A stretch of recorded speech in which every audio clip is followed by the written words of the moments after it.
Amelia Earhart was the first woman to fly alone across the Atlantic, and she began to grow very popular, and she was a trailblazer for equality and women's rights. She wanted to take it even further, though, and complete the around-the-world flight, which nobody had ever done, and was really unexpected for a woman at the time. The flight was having a lot of issues, though. This was getting the funding from the Purdue University to get the Lockheed Electra 10E aircraft, the place that she would land at during the flight, and what she would leave behind if she didn't return. Her issues were also being solved. The first issue was funding. Earhart had a strong connection with the university. She served as a counselor for women and an advisor in aeronautics. Because of this, they granted her $40,000 to get the Lockheed Electra. The second issue, though, was where she would land. Amelia's friend, the First Lady, Eleanor Roosevelt, wanted to help her with this and got her husband in on it too. The president listened to Amelia's planning on her flight. She planned that how she could land at this small island that was only 1.2 miles long, called Howland Island. But the issue was that even if she made it, there wasn't a runway built for her to land onto. So President Roosevelt started construction for a runway there. And her last issue was what she would leave behind if she never returned. But she couldn't change this one. She would leave behind her husband, her friends, and her fans. But that's all she could think of. She continued to plan thoroughly for years and years, because the preparations for this flight were so vital to her safety. Her husband, George P. Putnam, was a lot like her, in the sense of a free spirit and wanting to show the world what he was capable of. But they had a very unconventional marriage. It was an open marriage, and they both focused on their own lives, but in their relationship seemed to get publicly worse whenever she wanted to go on the flight. And then leading up to the weeks of her flight, her husband actually called the police on her for speeding, and she was arrested overnight.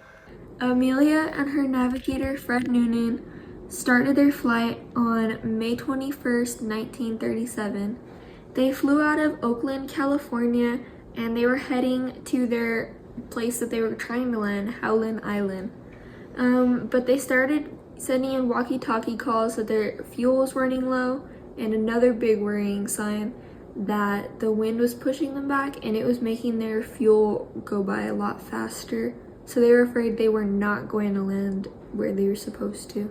They stopped sending signals on July 2nd of 1937 when they disappeared over the Pacific on the way to the island. There are many theories about Amelia Earhart and Fred Noonan's disappearance, but one that's relevant to what's in this podcast is that Amelia was tired of the open relationship because it was heading in the wrong direction. Her husband promised freedom, but maybe it wasn't in the same way she meant. She wanted to be free in the sense of like traveling and accomplishing things. But his motives could have been a lot different and could have made her feel disrespected.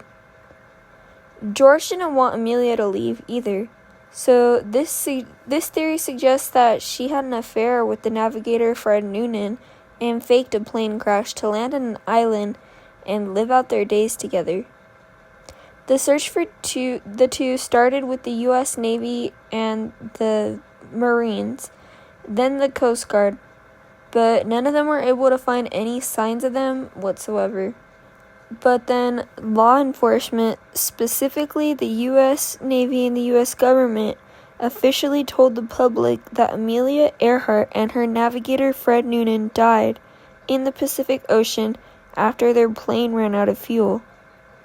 But that isn't a known fact because they can't be for sure about it. Her husband George went into isolation, and he would tell people that he believed that the search efforts weren't good enough and they were focused on the wrong area. He eventually had Earhart declared dead though, and then he married another woman. And then her stepson supported the crash and sink theory, and that theory basically means that she ran out of gas and then the plane crashed. But he also supported that she had maybe landed on an island called Gardner Island. To this day, Amelia and her navigator Fred, or the plane, haven't been found.